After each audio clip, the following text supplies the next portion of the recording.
Hi friends, Jennifer Pearson here, Thistle Gypsy. Sorry if I seem a little paler than usual. My voice is very low.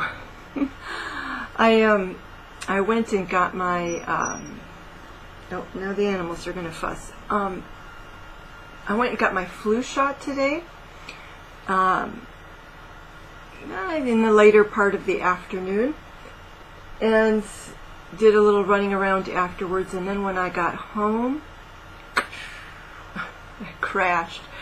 So I don't know if it was the flu shot, although that's a pretty common reaction to getting a flu shot, or if it's the fact that I had lunch with a friend, and it was a really big lunch, much like twice what I normally eat, and I just couldn't believe that it all fit in there, but it did.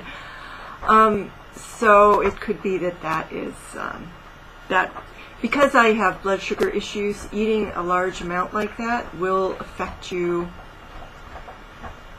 And it was more than 2 hours later, but in any case, it could have been that as well. In any case, the 1-2 punch. So I crashed for the evening, and now I'm up. But I sound, oh, it's improving already. But I sound like I sound when I wake up in the morning, which is I have a lower register to my voice. And it's a little froggy too.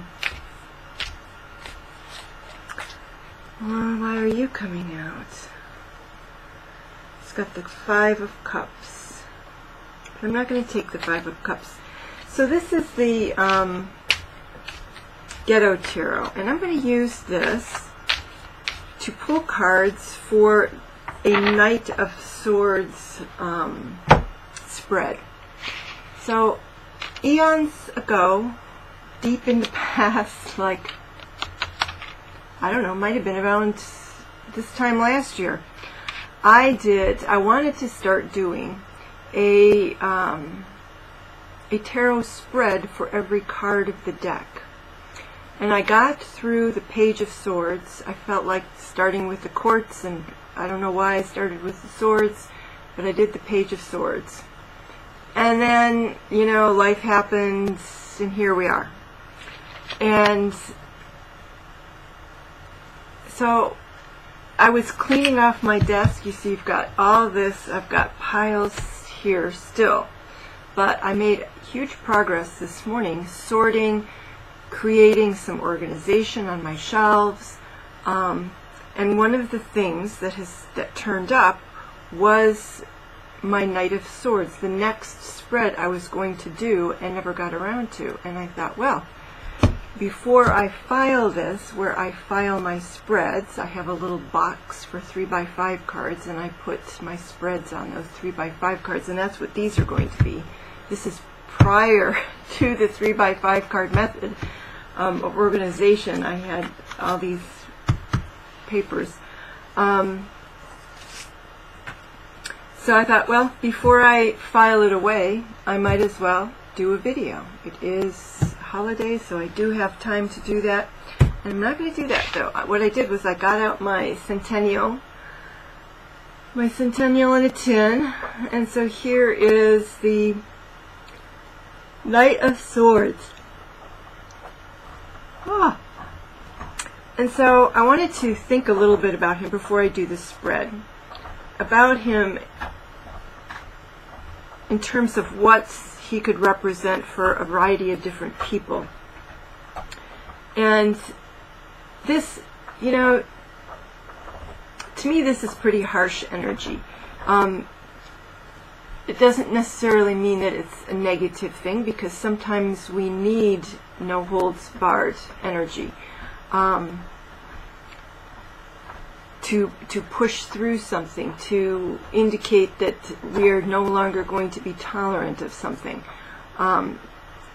So I'm not going to completely diss the Knight of Swords, but he's rash. He's a rash individual, is what it looks like here. Extremely determined, and when I look at this now, and I can't remember, it was just recently I was looking at one version And I can't remember which deck it was, but I was looking at it and thinking, you know, this is our thought, the knight with the sword. This is our thoughts kind of overriding our instincts, which is the horse. And the horse looks distressed, and you can see that knight has spurs, and we would assume that those spurs have been used on the horse, although we see no direct evidence of that on the body of the horse. And so I look at that and I think, okay, and I don't always take swords as thought. I realize it's supposed to be air and thought and all of that kind of stuff. I often think of swords as responsibilities. You know, that we're driven by our responsibilities, as opposed to, say, the wands, in which we're driven, I think, by a sense of challenge and adventure. And so he knows he has something to do, and he's overriding any instincts that say that this is too much, it's too fast, it's inappropriate, it's, you know, his thoughts are overriding, riding too much. He's overriding I think his better judgment. I don't know if you could say horses represent your gut, but in general, I am a horse lover. I've had horses in the past. Horses are willing and gentle creatures. Are they always gentle? No. But for the most part, they're not terribly aggressive. And so there you have him pushing that gentle animal to an extreme. So I'm thinking, all right, so if that represented, I'm going to run down just, I've got 6 here: sibling, parent, child, boss, romantic partner, coworker. You know, what kind of scenario we would see that energy showing up in. If it's a sibling, then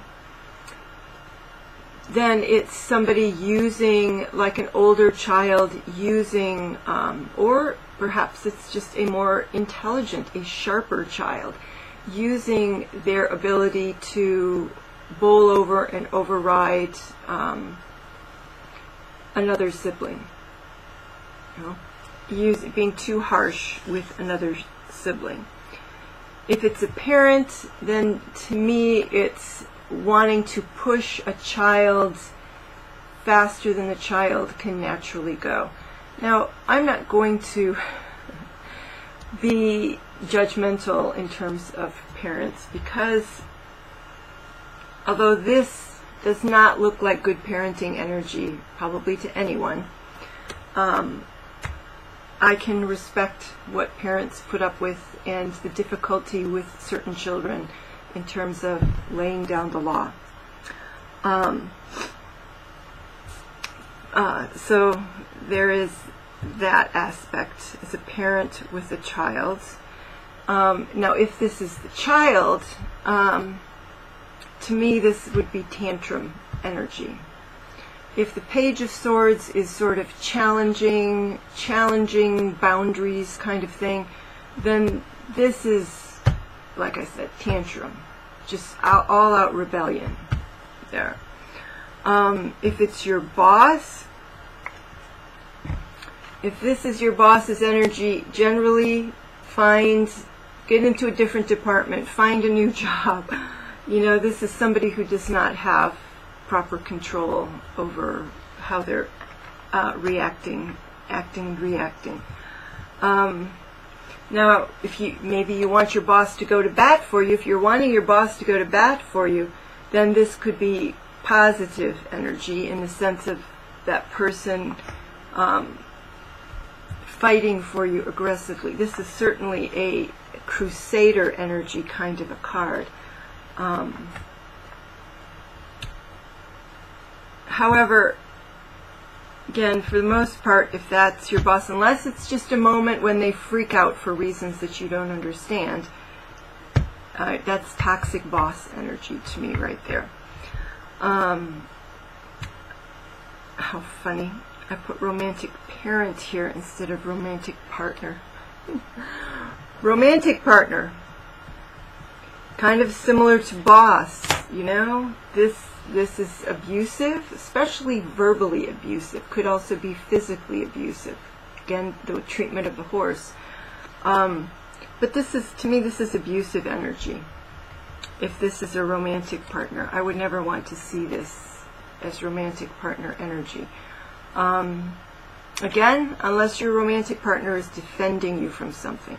But even so, like if something just came to mind, thought, you know, who would they defend you from? Well, they could defend you from, you know, somebody who intends you ill, in which case this is great energy to have. But if, say, they're defending you from family, even that, this is, again, it's kind of energy that is going too far. It's a little out of control. And do you want that person acting that way toward their family? I suppose it depends on how toxic their family or your family is.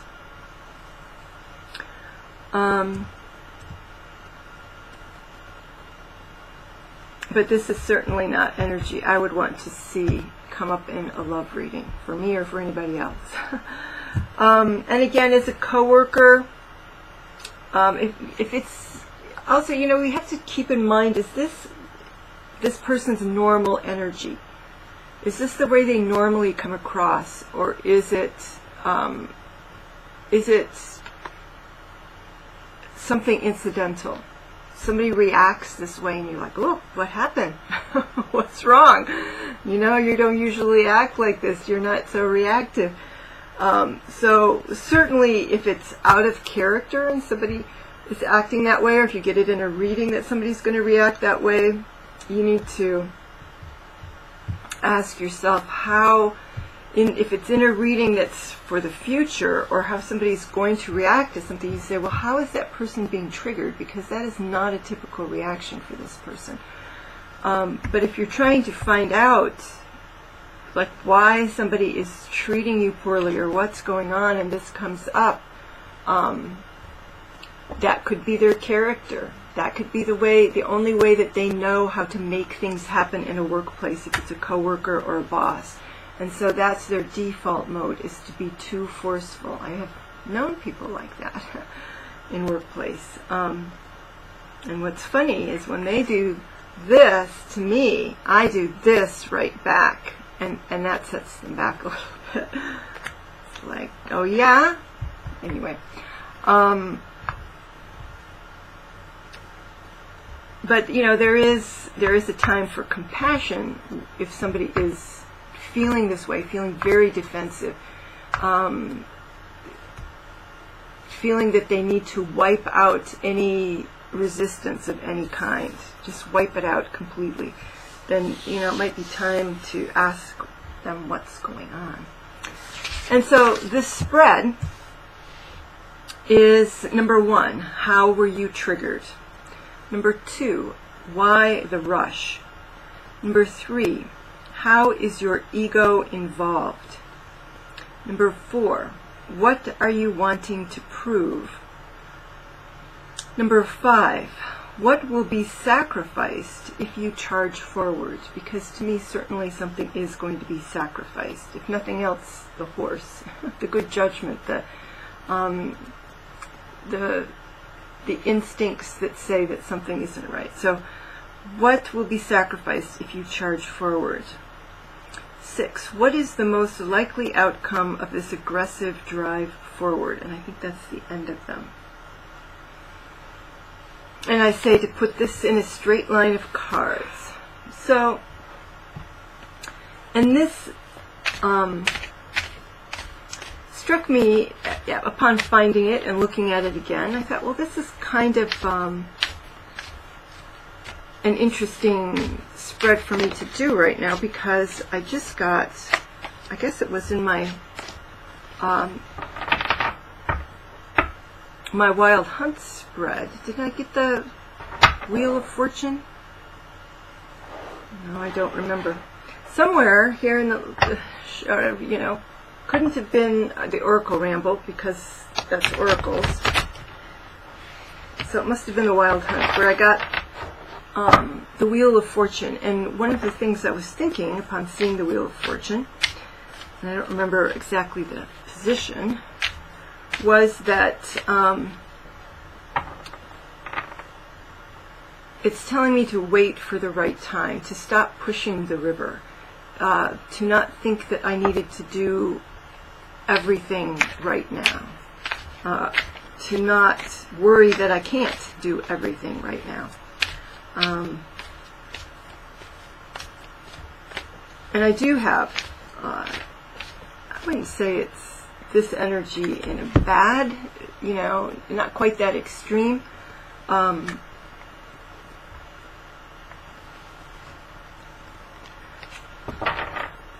Because I'm thinking, it's like, because of my Lyme disease, I can't really do that. I don't have the strength or the stamina or just the even immediate energy, maybe 5 minutes of it, excuse me, to sustain this level of activity. But internally, I do feel that I need to find additional income, and I need to find it quickly. I need to do what I can to try to find it. And even knowing that that's not the best approach, and I do try to temper it. I do try to temper it with more reasonable thinking. I still do feel that in me. Is that my decisions sometimes on how to spend my time is driven by that feeling. Okay, so here we go. What do I do? By what do I do is like, do I shuffle and do top cards, or do I pick from a smear? I guess I'm going to pick from a smear. So let me smear the cards. Can I get a good smear space here? Since these, even though they're trimmed, they're still big cards. So I'm going to move my mouse and my keyboard out of the way. I always get this grit on my table. I'm not sure where I'm getting it from. Okay. So it's wanting to break into parts. Let's let it all out here.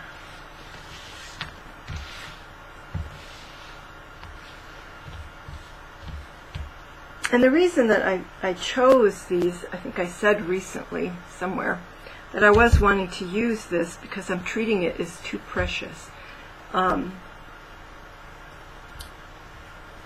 And I got these new, I don't think you can see them because it's so dark. The contrast makes it dark. But what I have in here are planters. I got this cheap whatnot warehouse kind of a place where I can get 50-cent books and just all kinds of weird stuff and construction stuff and all, just crazy. But they had these planters and they're purple, which is my favorite color, and this one's a little taller than that. I wonder if I need to switch it. This one. Anyway. And so they hold these bags so nicely. They, they go a little bit, but they don't, like the whole thing doesn't slant over. All of the bags don't fall over. It holds them upright. So I've got 1, 2, and then a small one there, 3. So that's, and this is the bag. This didn't fit in there. So it's like all these extra little things sort of nudging me to do this spread and to use this deck. So why the rush?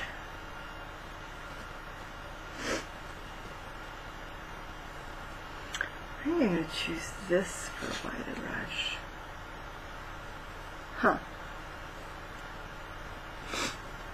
And so we have the Four of Cups. And it's a pretty traditional Four of Cups.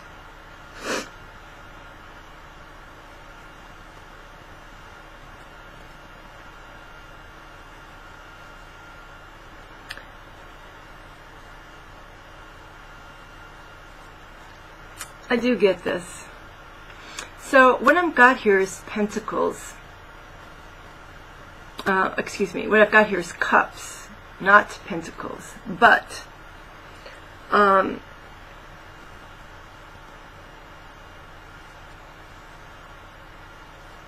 of the things I love about the Ghetto Tarot is that it does, see, he's sitting on corrugated metal. I think there's concrete block there in the back, you know, so his situation is not the best situation. My situation is much better, I must admit. But sometimes we feel like this, and of course when you're needing more income, you're not meeting your income needs, this is the way you feel. Or it feels like that's where you're headed. Where the cups come in is that I can see there are people who are wanting to help, and although that's sweet, I don't want to lean on people because, you know, people who love me, I don't want to lean on them. And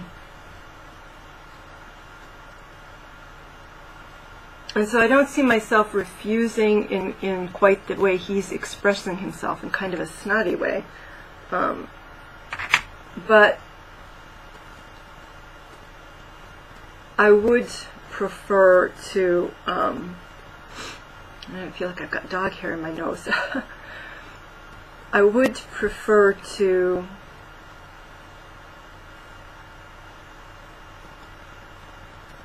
how would you say? I would prefer to be able to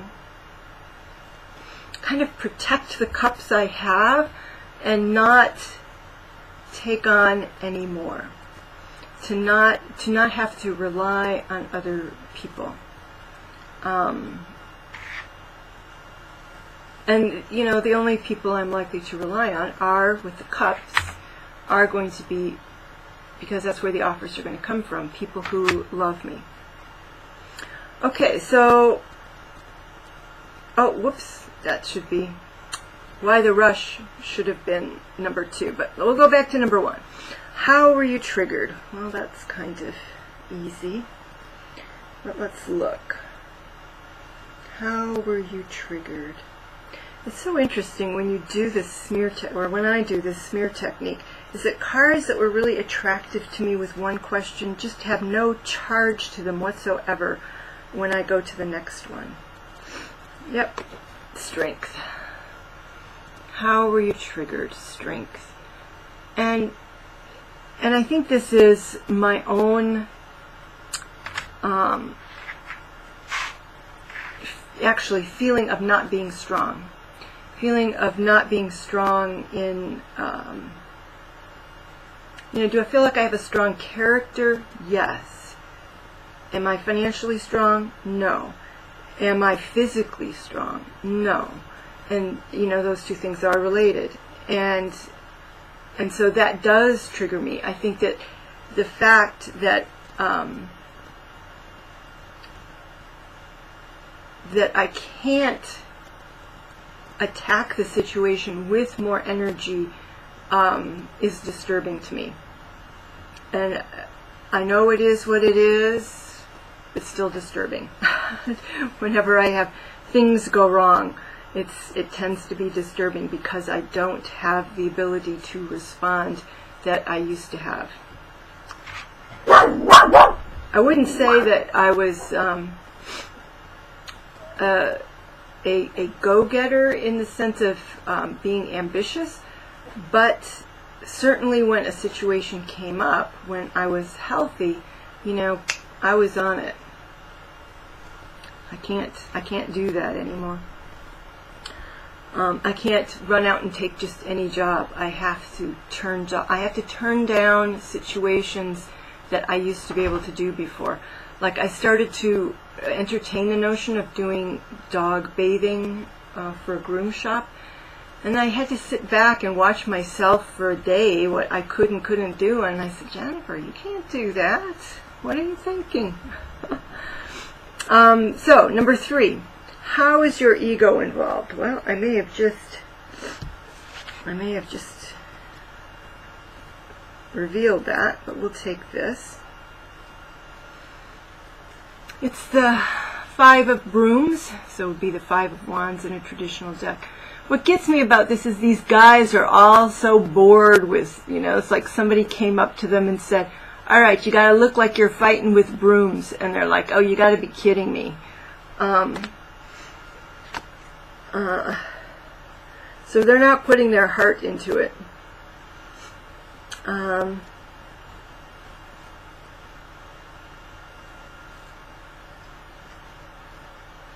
So how is your ego involved? Feeling kind of the pinch of not being competitive anymore. People are not supposed to discriminate against you because of your age, but they do, and it's hard to prove. And anybody who has been an older person in the workplace, unless they are in a natural progression up through a company or something like that, where you're building on past experience, etc., they will encounter it. My brother, when he made a transition he made a transition out of his profession he'd been in for many years into something else, and it took him a long time. I mean, not super long. It was a year and a half, anyway. It took him quite a bit of determination to net his first position, and so much. And he would have been perfectly physically capable to do many of the things that were available. So, I mean, you know that that's the reason, that it's ageism. So, not feeling as competitive, partly age, not feeling as competitive because there's things I can't do. And that encroaches on my feeling of being free, which is a big thing for me, feeling that I'm free. And, it just makes me confront my lack of physical ability and vitality. I don't have that vitality anymore. I have determination, but I don't have the physical oomph and vitality that I used to have. What are you wanting to prove by going quickly? What are you wanting to prove? Yeah, that I'm stable. That I at least have 4 wands in the ground. So yes, wanting to prove that I'm stable. And I'm not. At the moment, I'm not. I'm hoping that this next step maybe will put me in there. So wanting to prove that I'm stable.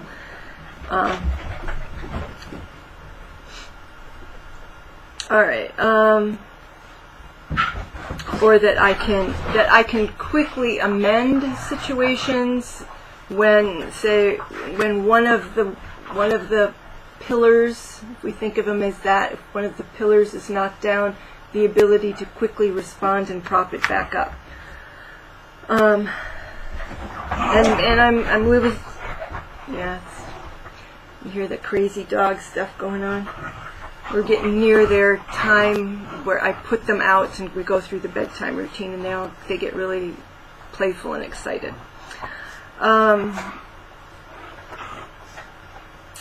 So 5, what will be sacrificed if you charge forward? I really don't think anything will be sacrificed, but maybe it will prove me wrong. It's funny because I see lots of cards kind of waving at me, saying, choose me, choose me. What will be sacrificed? What will be sacrificed if you charge forward? What will be sacrificed if you charge forward? And again, as I'm looking, it's like the one that originally was kind of the most beamy has lost its sense of urgency. What will be sacrificed if you charge forward?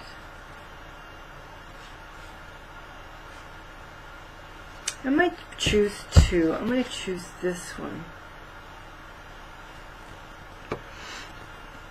And then I think I will choose this one also. So what will be sacrificed if you charge forward? So here's something that, to me, if this is being sacrificed, the oh poor me, then that's a good thing. So to me, this is license to actually charge forward. Go for it. Be aggressive, because that will help me overcome any tendency to focus on what I don't have instead of on what I do have. You know, I'll be sacrificing that sense, you know, look at that background. That is so powerful. That sense of living and being stuck in garbage. To be kind of mired like that. I'm happy to sacrifice that. No problem. And the other sacrifice, the star. I love this card. I just love the fact that her skin is the same color as the stars up there. I just love it. Now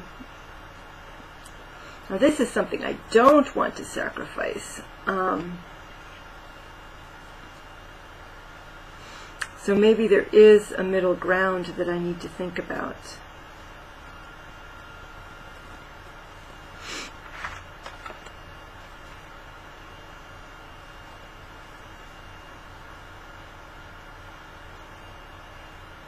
I think I see this, you know, that if I charge forward and I just take whatever job becomes available, that do I sacrifice this? Yes, I sacrifice the sense of kind of emotional neediness. You know, I sacrifice my worry or overreaction to losing this. So I see that, but if I could also sacrifice this, which is the hope or the opportunity to look for something that is truly appropriate to me, that is in my own line of, well, aligns with my soul, aligns with my star. Is that if I go too fast, if I charge forward too much, that I sacrifice. And this has been a frequent feeling of mine when because whenever I am in a situation where, and it's usually a choice that I make that results in,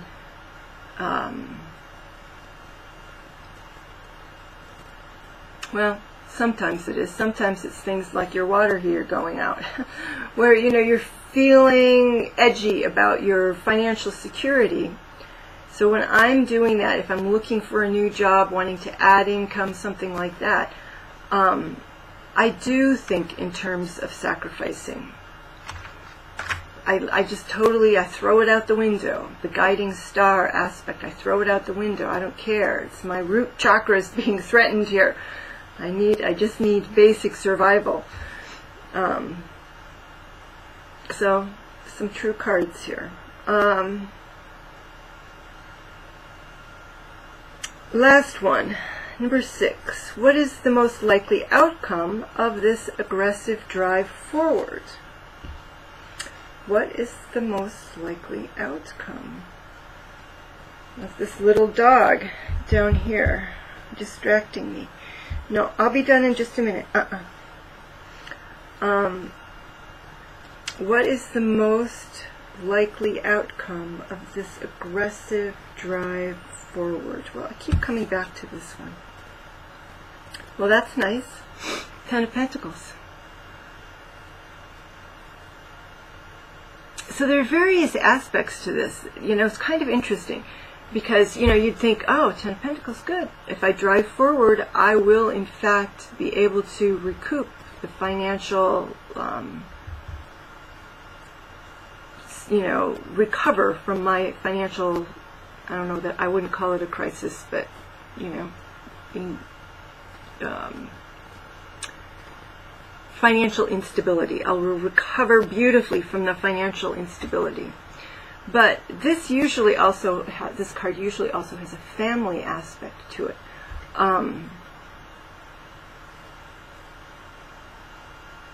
And as I mentioned, there's the family aspect here. So maybe by driving forward,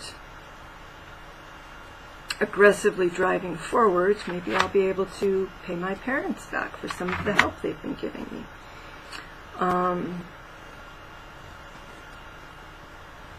In any case, despite sacrificing this, these two things kind of give me the go-ahead to continue to aggressively work my way forward. Is my feeling here. Is that in this situation, although there's still, you know, I wouldn't say that the Knight of Swords is necessarily entirely on my side. I think that this energy is actually right now for me mostly on my side.